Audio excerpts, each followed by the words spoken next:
We are thrilled today to have Mrs. Sharon Solomon. She's a author of many children books and some novels. Sharon, thank you for being here today. And tell us a little bit about you and some, a little bit bio about you, how you grow up and how did you end up writer? Okay, well, I love books, and I have an identical twin sister. We grew up near Pittsburgh, Pennsylvania, and spent our life in the library. And Story Hour was fabulous, books are fabulous. And then I became a reading specialist and moved to this area. And now I'm retired, live half a year here in Virginia, half a year in Florida. But one day when I was still teaching in New Jersey, I realized that some of the second and third grade students could not understand how to read the textbook. The science textbook was too hard. So I thought, well, let me take some of the topics like water, space travel, life cycles, and make funny characters and plays and little songs to go with it. And I brought the plays into the classroom, and they loved them, so I put them together, and I found a company to publish them 23 years ago. That was my first book. Yeah. Wow, and you got me here some books as a sample, and I'm assuming you're talking about the pictures books. Well, I first started with the science plays, and then I said, maybe I could become an author. I was teaching. So I started taking workshops, and I joined this international organization called SCBWI, Society of Children's Writers, Illustrators, and Book Writers. And I went to all their conferences, and I joined a little group, and we would help each other with our writing. And I'm still in one of those groups. So over the years, so there was a science place, and the next one was A Walk with Grandpa. Oh, that's a cute title. And actually, I had just got done walking with my granddaughter, who's now 21, but the story was really about me with her. But I thought, let me just put the grandpa in with the girl, and then I have this other one that came out later, A Walk with Grandma, where the grandma is with the boy.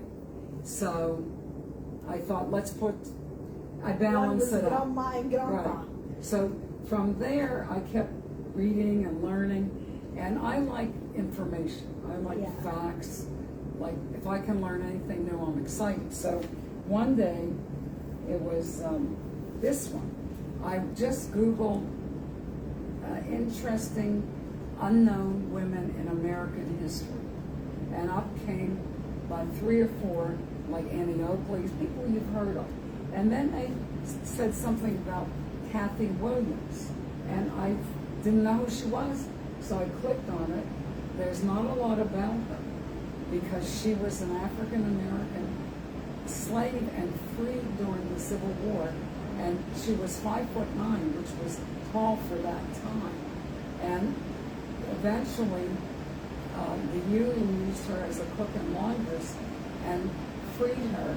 And later, she signed up as a male soldier after the war, and she changed her name to William Cathay, and she was in the U.S. Army for 3 years. So they thought she was a man.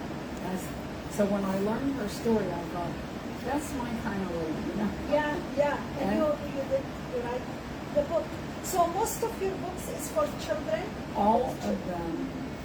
The one novel is teen through adult. James Smith, 4 Years in Mohawk. And that's only because he was captured by Mohawk Indians in Pennsylvania during the French and Indian War. And there's a little bit of violence at the beginning that actually happened to him. And I thought, no, you don't, this is just a topic for older kids. So I did a lot of research, and I wrote it as a novel. And adults like it too, because it's really a true story. Yeah, that's amazing. So how long you have been writing? Since I wrote the science plays, that's 23 years ago. 23 years, and you always wanted to be a writer? No, I never thought. I loved books from the beginning. Yeah. But only after those science plays got published did I think that maybe I could be an author myself. Yeah. So how did you come up by the titles of your books? It's pretty much, it looks to me like kind of history, some of them? Well, yes, if it's a real, like these are biographies. This is a Hopi runner who went to the Olympics and won a medal, but he was, before that, it has a little of his history, where the Bureau of Indian Affairs they were taking the young men off of the reservations and putting them into boarding schools to teach them English, and it was taking them away from their heritage. So they discovered that he was a great runner, and that he wound up in the Olympics. But his story is more than that, because as soon as he got his medal and he met President Theodore Roosevelt and they had a big parade for him, he went right back to the Mesa in Arizona, and he wanted to stay with his people. Wow. So, and then this one, see, one idea kind of feeds on the other. This one had just come out, and I met a librarian in Leesburg, and she said, you should write a book about Christopher Newport, because he discovered Jamestown, Virginia, and we don't have enough books about him. And I had just moved here from New Jersey, so I said, who? But now this book is for sale in the Jamestown gift shop. Oh, cool. And all Cool. through, it's a piece of Virginia history. Yeah. Wow. So, what's the most surprising, Sharon, things you learn when you are writing, all these books? Well, I've learned that I really wasn't very good at first. I'm getting, each year that I practice my craft, I get better. So I also volunteer. I know you do a lot of volunteering, but the Florida Writers Association has writing contests. And rather than enter the contest, I volunteer to be a judge. And by judging other people's work, it helps me to judge my work. Wow. Like, I've really got to have a really powerful beginning sentence. And I can't end really quietly. Like, it has to end not necessarily happy, but it has to have some kind of an exciting ending. Yep. And I have to keep the readers interested. So that's why every chapter in this book has what's called a cliffhanger, which means at the end of each chapter, it makes you wonder what's going to happen in the next chapter. One. And that makes it, that makes kids want to turn the page. To see it, what's going to happen? What is next happening? Because if they don't like your characters, they don't care. And they'll just put it back. Absolutely. It has to be some exciting, even on anything you want, even serious shows you're watching. It has to be some excitement between season 1 and season 2 and season 3. Is that a lot to do before you start to write? Yes, especially it's nonfiction books like these 4 that I had to do a lot of research. Mm-hmm. Now, I didn't have to do a lot of research for these fiction books. I could just make the stories up. So they didn't take as long. Now, these are my, there's another one, my mad scientists. There's a club of 10-year-olds that live in this fictitious town, and they solve mysteries by using math or science. So it didn't take me nearly as long to write them as this novel, but I had to understand the science. Mm-hmm.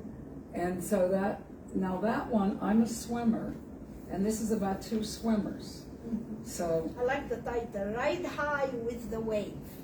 Yeah, the wave is the team, and when you're doing the right stroke, you're riding high in the water. So that's an expression. Wow. So, any challenge did you face? I have had challenges, especially with this one, because Kathy didn't know how to read or write. because Oh, slaves wow. were not allowed Yeah. unless they were secretly taught. So there wasn't that much written about her. And I looked, and so if you're writing nonfiction, you can't make it up. So I might have wanted to put something in more about her childhood, but if I didn't have that information, Yeah. then I That's just, true. so this was a little more It's challenging. difficult. It's difficult to write. Where do you see the book industry heading, Ms. Sharon?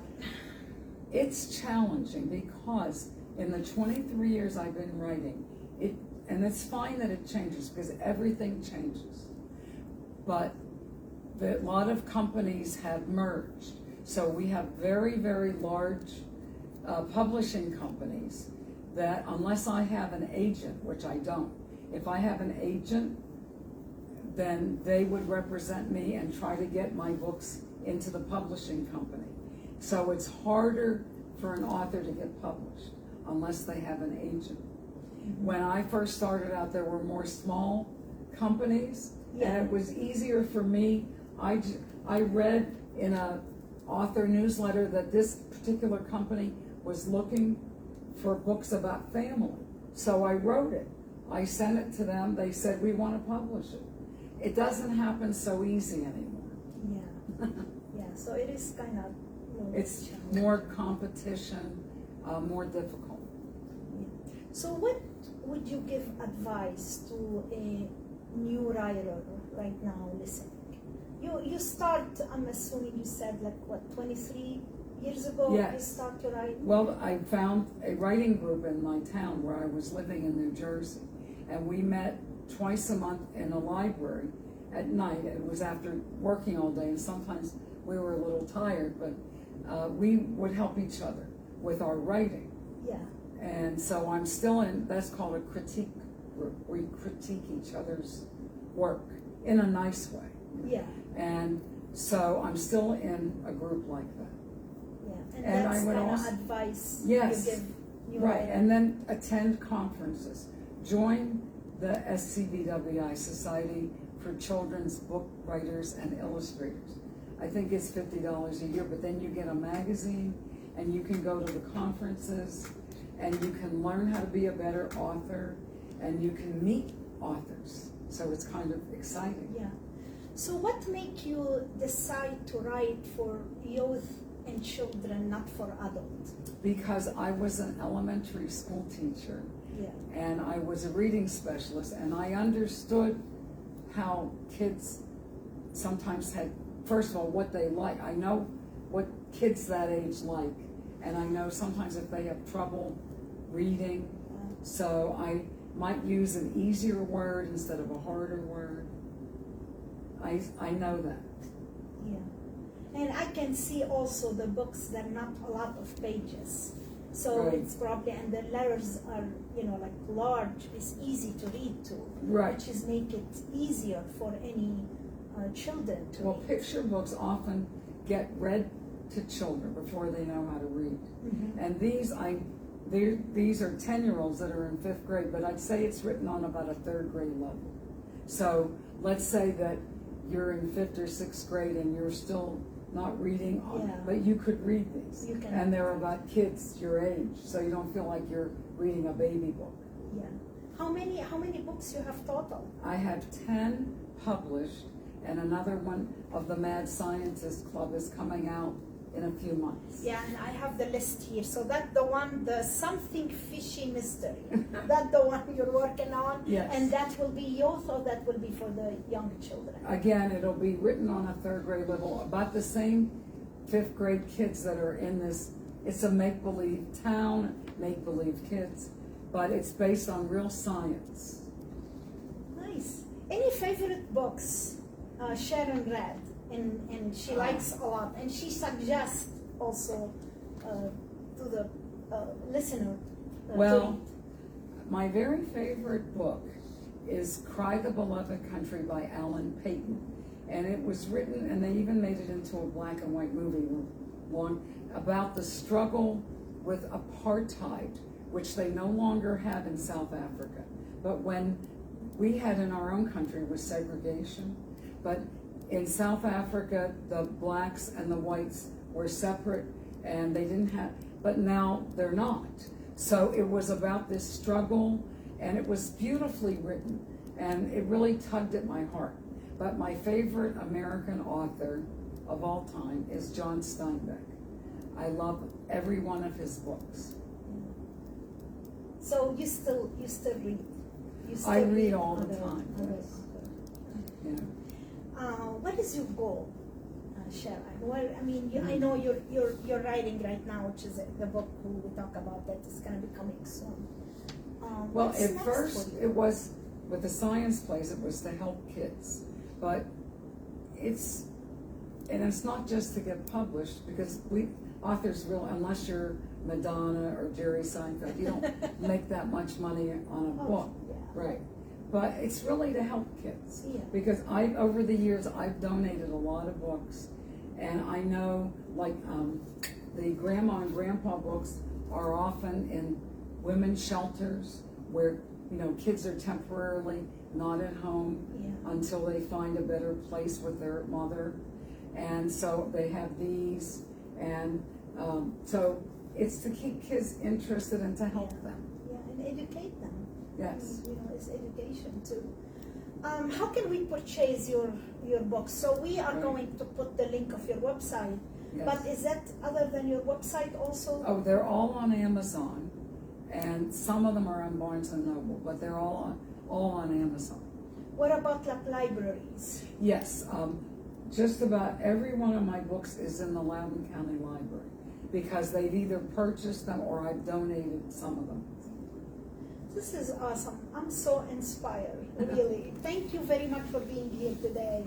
I will make sure that, can you share your website and we'll put it on Yes. Facebook too. Okay, www.sharons, SHARONS, sharonsbooks.net. Thank you very much for being here today. My pleasure. Thank you.